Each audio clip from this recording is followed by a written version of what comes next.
Destination Medicine is a joint project of the regional training hubs.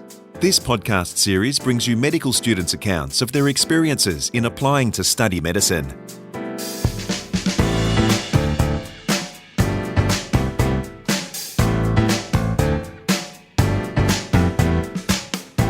Welcome to Destination Medicine. I'm Nicole Goodman. It was while she was volunteering as an undergraduate paramedicine student that Georgia Sims first realised she wanted to study medicine. She'd observed a calm and collected doctor take charge of an emergency resuscitation and knew that she wanted the same skill set.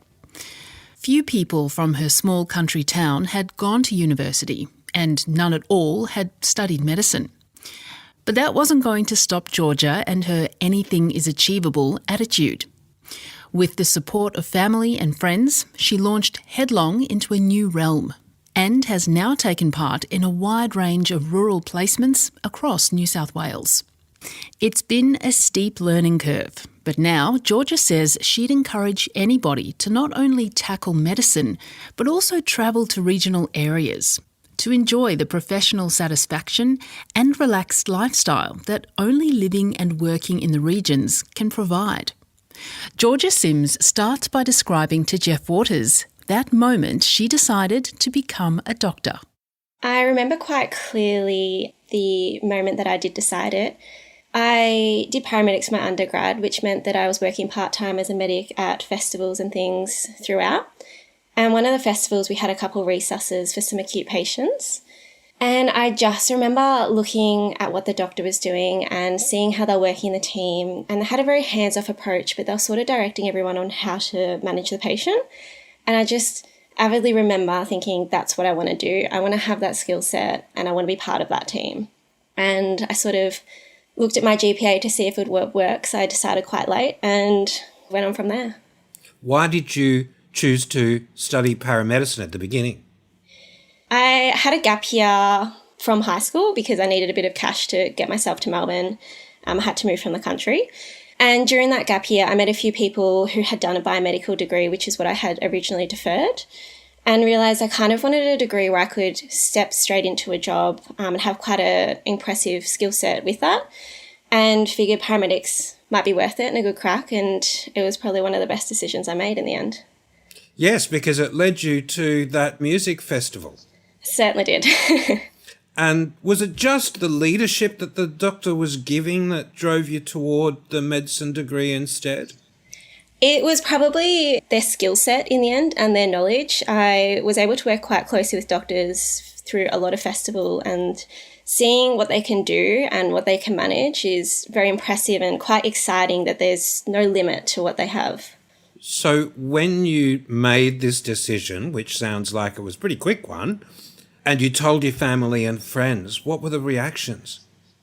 Everyone's super supportive. I definitely didn't go around sort of vocalising it for no reason, but if it came up in conversation, I was very open, and everyone was incredibly supportive. I do remember one particular conversation shortly after that festival. I was working at another event with a medic who was doing paramedic degree also, and it was a night shift and you sort of just talk about things. And I was like, I think I'm going to apply. I think I'm going to have a try at this. And he was super supportive. And it was only a year later that I was in my first degree of med and I was helping him then apply.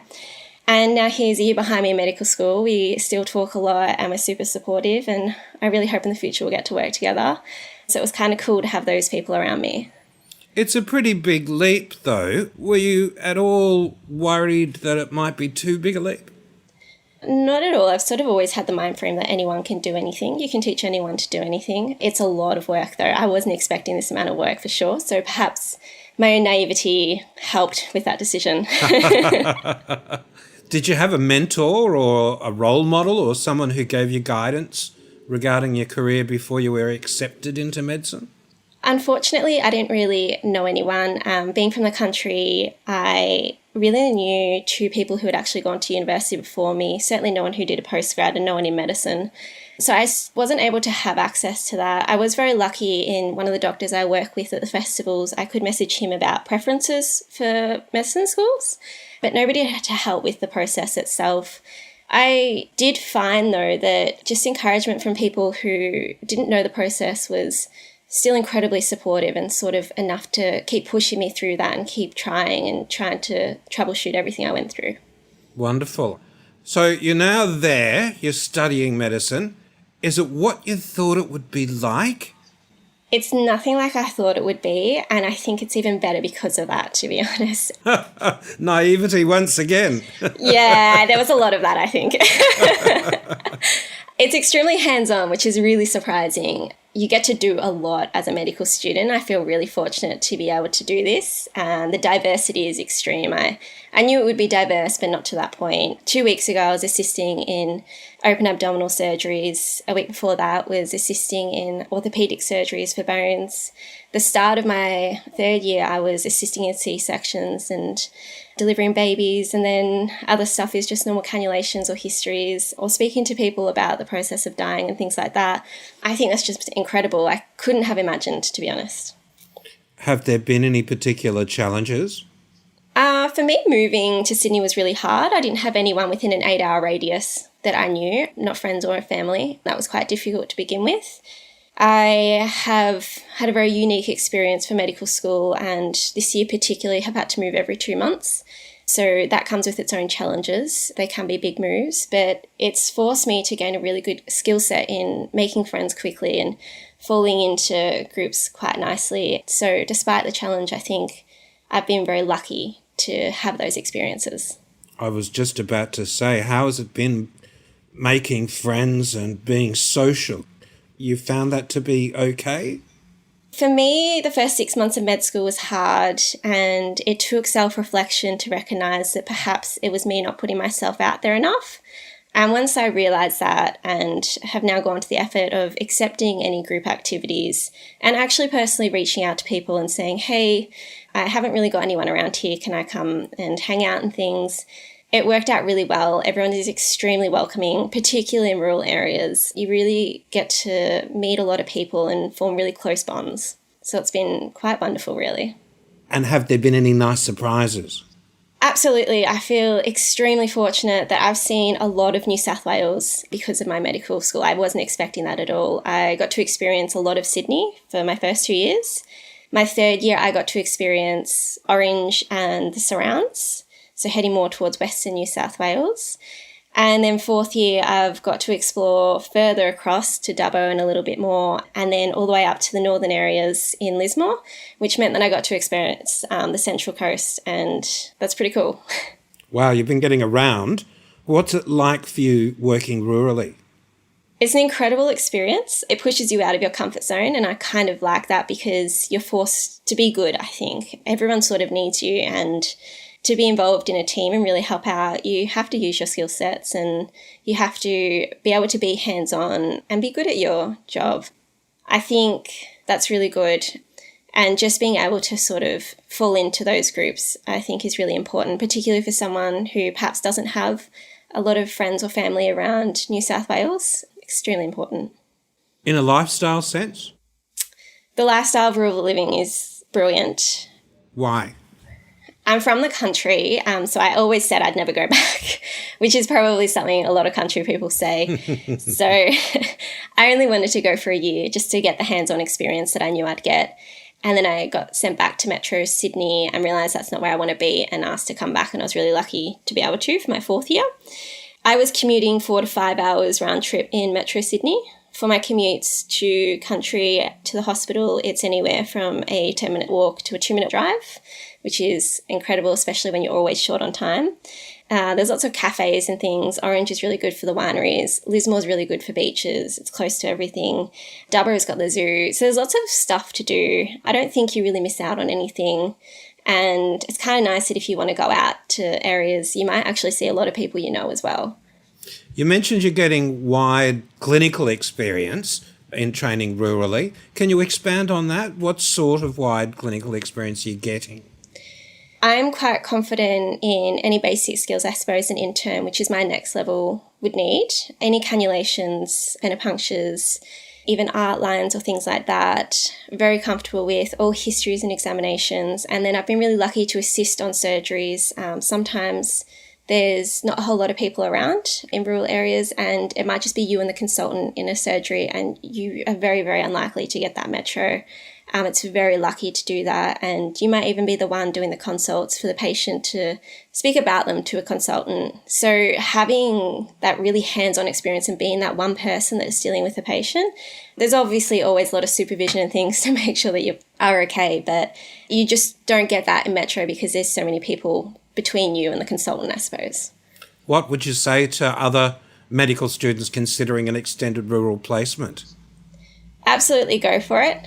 I suppose this is me being naive again, but if I had have applied when I was a first-year medical student, I would not have picked an extended rural placement. But if I had applied knowing what I do now, I absolutely would have gone for it.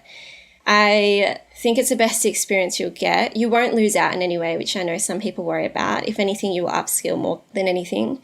You make a wide range of connections because all the rural hospitals, they are connected to a metro hospital in one way or another. So you have your metro contacts for any jobs in the future. And you just get to be that person that might be running the case or dealing with a patient, which you might not be for a couple of years in metro areas. And then to add to that, I think just the rural lifestyle, it's unlike anything else. And I think everyone should experience it at least once to see if maybe that's where you do want to end up. And do you get to work more closely, do you think, with your teachers, with the specialists?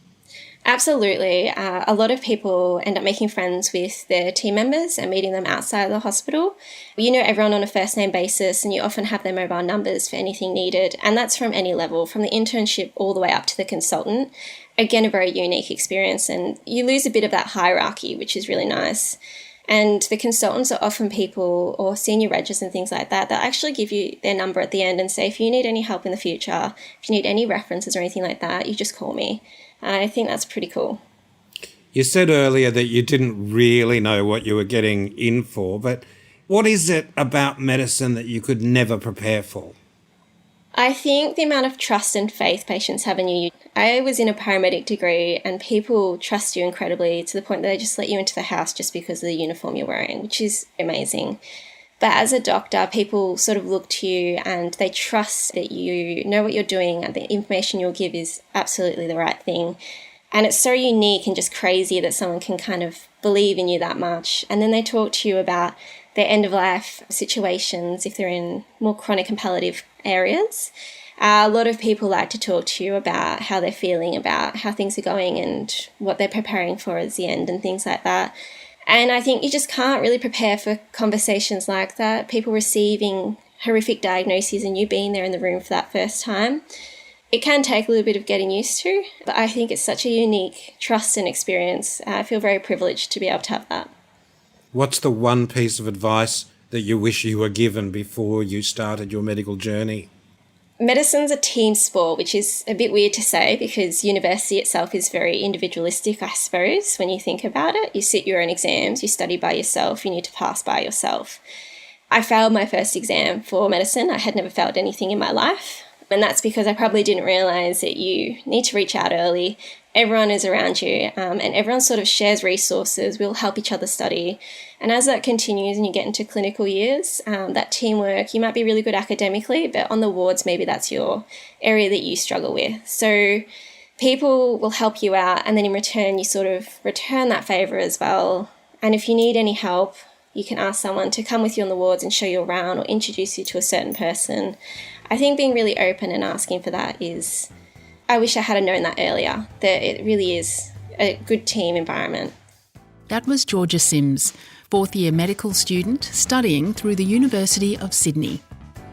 We trust you've enjoyed this episode of Destination Medicine, a joint project of the regional training hubs.